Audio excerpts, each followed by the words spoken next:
Arrête de te mentir. Si ta vie ressemble à un surplace permanent, ce n'est pas la faute de la chance. Ce n'est pas la faute de ton pays. Ce n'est pas la faute de ton gouvernement, ni du Mali, ni de la France, ni de ta famille. Ce n'est pas ta faute toi-même. Ton cerveau est devenu une décharge à dopamine. Tu es accro au confort, accro aux excuses, accro à la médiocrité. Pendant que tu scrolles, d'autres sont en train de bâtir leur empire. Pendant que tu dors, d'autres sont en train de souffrir pour réussir l'élément essentiel même. Tu veux changer ta vie? Écoute-moi bien. Alors, on va faire une chirurgie de ton mental. Ton cerveau est un muscle et pour l'instant, le tien est flasqué. Pendant les 30 prochains jours, tu vas lui imposer une discipline de fer. La règle numéro 1. Le téléphone est ton ennemi. Oui, ton pire ennemi. Si tu le touches avant d'avoir accompli ta première tâche de la journée, tu as déjà perdu d'avance. Oui, tu es un esclave. Laisse-moi t'expliquer ce qui se passe dans ta tête dès le matin.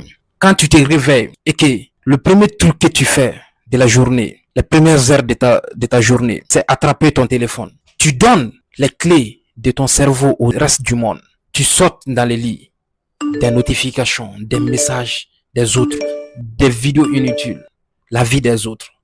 Tu inondes ton cerveau d'une fausse satisfaction avant d'avoir posé un pied par terre. Tu crois que c'est anodin, tu sais, c'est pas sérieux. C'est une défaite tactique.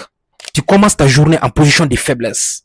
Tu deviens réactif au lieu d'être proactif. Pendant les 30 jours, le matin, ton téléphone reste en mode avion.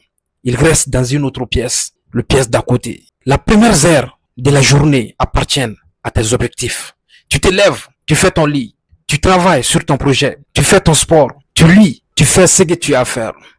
Une fois que ta première vraie victoire de la journée est cochée, seulement là, tu touches à ton écran. Pas avant. Reprends le contrôle du premier kilomètre de ta journée. La règle numéro 2. La douleur est ton carburant. Si ça ne te va pas mal, si ça ne t'écoute pas, ça ne sert à rien. Cherche l'inconfort. Provoque-les. Regarde autour de toi. Tout notre monde est fait pour rendre la vie trop facile. Tu as de la nourriture en un clic. Tu as des films à l'illimité. La température est idéale dans ta chambre. Ton cerveau a été programmé par la société pour fuir la moindre difficulté. Résultat, au moindre obstacle, tu te décomposes. Tu abandonnes.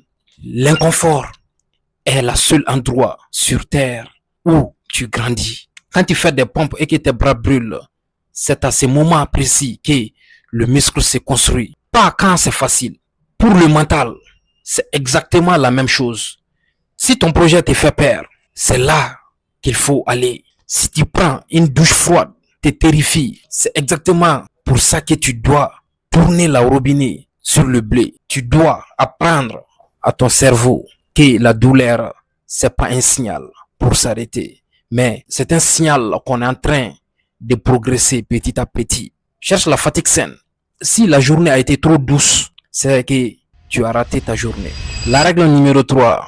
Pas de résultats, pas de plaisir. Tu ne mérites rien tant que tu n'as pas saigné à la tâche. Le problème avec notre génération, c'est que vous voulez la récompense avec le travail.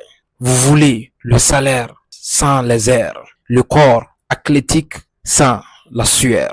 Le succès sans les nuits blanches. Vous consommez des plaisirs toute la journée sans jamais l'avoir mérité. À partir d'aujourd'hui, le plaisir devient une monnaie d'échange que tu dois mériter.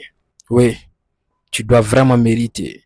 Tu veux regarder une série seulement si tu as travaillé 4 heures, seulement 4 heures, sans distraction. Tu veux sortir avec tes potes seulement si tu as validé tes objectifs de la semaine. C'est simple. Tu veux bien manger seulement si tu as donné tout ce que tu avais à la salle. Si tu te récompenses alors que tu as été paresseux, tu entraînes ton cerveau à devenir faible. Tu lui dis, c'est bon, pas besoin de faire d'efforts de plus encore.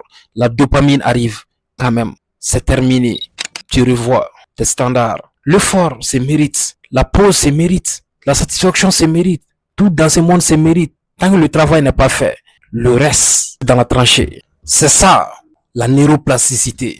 On va briser tes vieux circuits de lâches pour forger des circuits de gagnants, des winners, des champions. 99% d'entre vous vont fermer cette vidéo. Oui, et oublie, je dis bien oublie ce qui vient d'être dit. Vous êtes déjà morte socialement. Mais les 1% vont exécuter à la norme. Prouve-moi en commentaire que tu as compris. Écris assis en commentaire. Pas demain, maintenant. Montre-moi que tu es prêt à la guerre. Parce que nous sommes en guerre ici. Contre nous-mêmes. Pas contre les autres, mais contre nous-mêmes. On ne dispute plus. On exécute sur cette chaîne. On monte des niveaux.